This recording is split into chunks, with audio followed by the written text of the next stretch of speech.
Captains of Industry, brought to you by Airtel.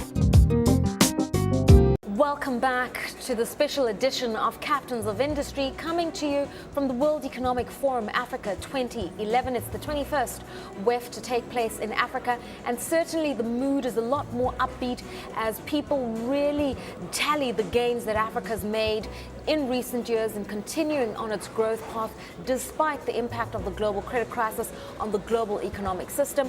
The fact that 7 out of 10 fastest growing economies are African has got a lot of people fired up.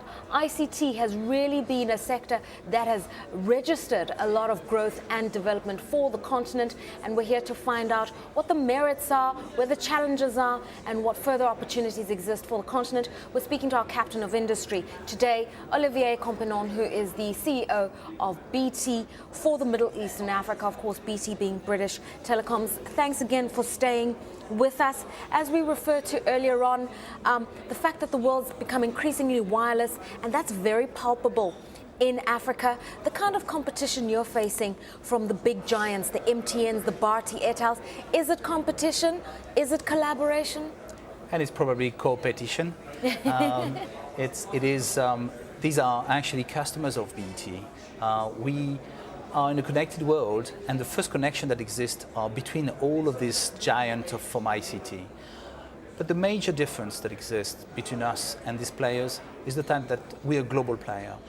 And as such, we're actually covering all of the world. We are serving customers throughout the world. And the customers that come to us, to BT, are really willing to have the ability for us to help them through that development globally, not just on one or the other area. That makes a difference. So I don't see them as direct competitors, and to the opposite, we worked together. And if I may say, you opposed mobile to fixed. I tend to englobe them completely because it's about mobility. Yeah. And BT is very involved in mobility. I was taking earlier on the example of you, me, we all have all these devices, we all want them to be connected. That is mobility. How do we ensure that these devices, which are mobile, are actually making it easy for you? That's mobility. You say you're a global company.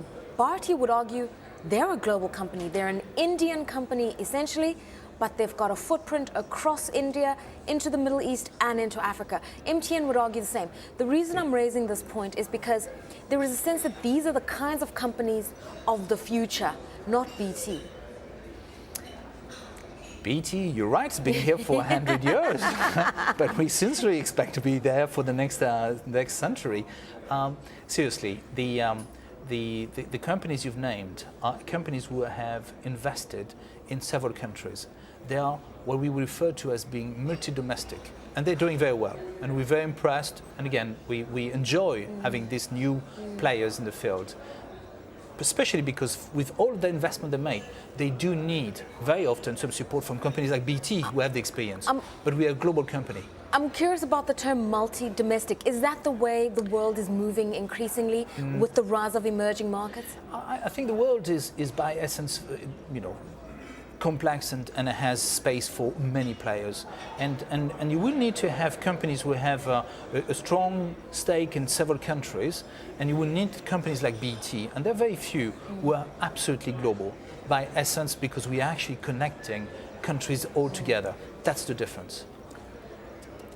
Let's talk about the Middle East, because it's a very interesting region at the moment.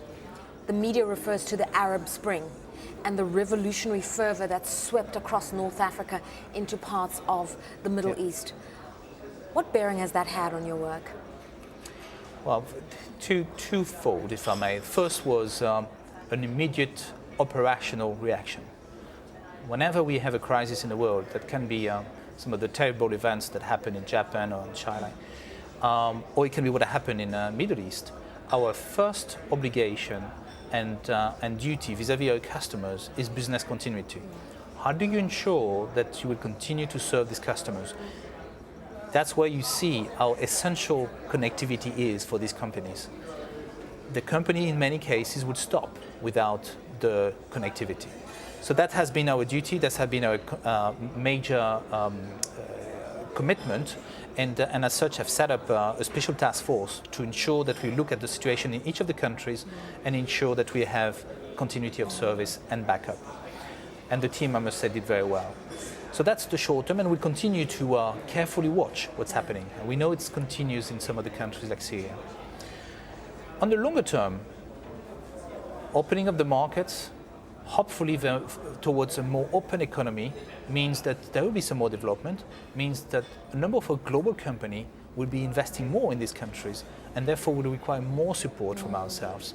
So if I look at it again on a 3 to 5 years term, probably we're going to have to be furthermore involved in these countries. I mean, I'm asking you to be a political analyst now. Many people are celebrating what's happening there as a victory for democracy, plurality, open voices. But is it a victory for the perceptions of the Arab world, the African world, where we were just coming into our own economically, and then the political systems implode? Is that a good thing for how the world views the continent? I would only comment it by some of the discussions I had with our own people, our local people, and I was just impressed by the spark I saw in their eyes. And one of them, I always remember that, told me, Olivier, you've done your own French Revolution. It took you some time, but that has opened up your country. Allow us to do the same. So allow them to do the same. I think that's far more important. And his comment, because then I asked him, but is there a risk, an economic risk? He said, whatever is a risk. In 5-10 years, we'll have forgot about the risk, not about the revolution we've created. I think that's what happened. And I admire them. I'm interested in that. The people you talk to, is that indicative of your leadership style? Are you consultative in the way in which you work with the regions, you work with your team? BT, as I said, is a service company. Serving people means listening to people, and that starts internally. And within BT, we have a high respect for people, for diversity, and for making sure that people can express themselves. Then comes a time of leadership to make decisions, and that's my role. Nevertheless, it has to start with a high level of listening and understanding.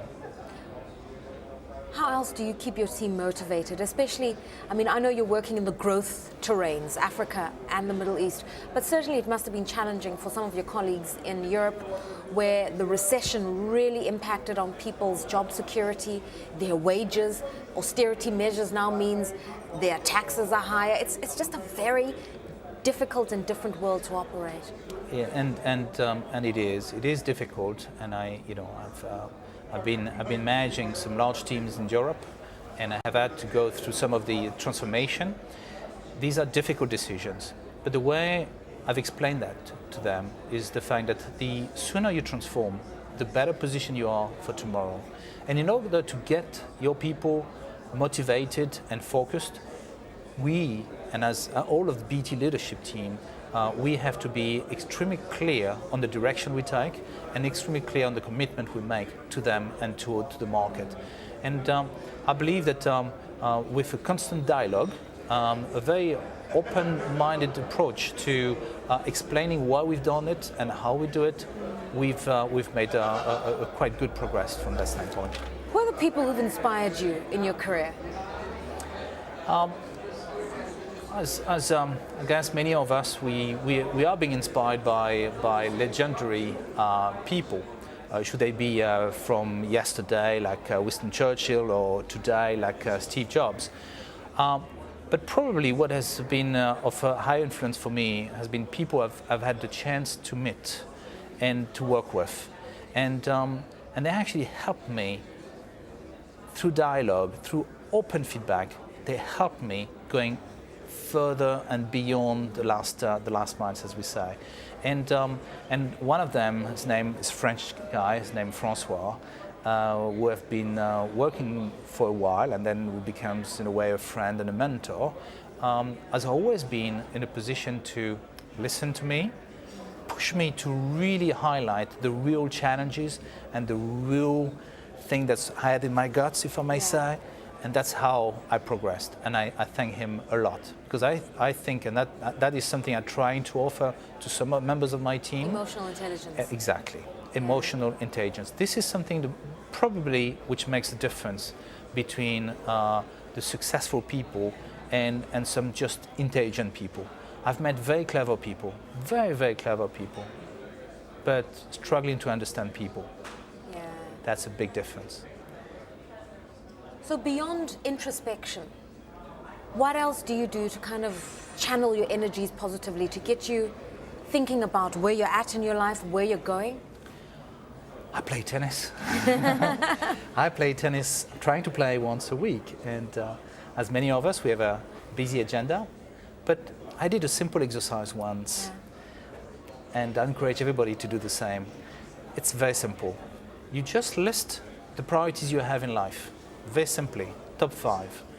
You turn the sheet and you suddenly look back at the last month and say how many hours you spent on each of these items. Can be scary. And that's how I suddenly decided, sport was one of my top 5. And I realized that I was sailing, because I'm a sailor, but it takes time and you're not always on the coast. Yeah. And I was a big tennis fan, but just couldn't take the time to do and play. I did it. I forced myself every weekend. I play tennis, and that is extremely helpful, as you said, for my energy. Your relationship with the sea, I find the sea quite therapeutic. It's scary, but it's calming. I love it. I was born on the coast, and I tell you, when I started my study in Paris, I couldn't resist. Every weekend I was driving back just to watch and touch the sea. So you're absolutely right. It is probably a human touch that I have. Apparently all human are from going down from fishes. Maybe we want to go back to the water. So obviously your busy schedule, your international travel keeps you from sailing, but you do try to do it as often as you can. Why? What kind of joy does that bring you? Sailing is both the feeling of surfing on the waves, the feeling of the wind, and is a team. It's a real team activity. It is lovely how you can both depend and influence the others, and how friendship is actually being encouraged through sailing. That's what I love. So a final comment from you, Olivier Campenon. Going forward, wherever you may be, BT, your own company, somewhere else, what are the core values that will always inform who you are and how you do your work? What I've tried to apply all of my life is that I enjoy people business, I enjoy interfacing with people, and therefore when you do that, there are 2 key values. One is the teamwork. You're not alone, you're not an individualist. The success is not yours, but is a team success. And 2 is transparency and honesty. I just enjoy honesty. So don't betray me, because I can be very bad. But trust, honesty, open is fantastic. Sometimes we need to do some difficult discussion, but it's better to say it straight, that honesty. And again, enjoy together. That's a perfect place to leave it. I thank you so much for your time, and I do hope you enjoy the rest of your time here in South Africa, and we hope to be hearing and seeing more from British Telecoms, Africa and the Middle East as you do your work and as it unfolds here on the continent. My pleasure. Thank you very much.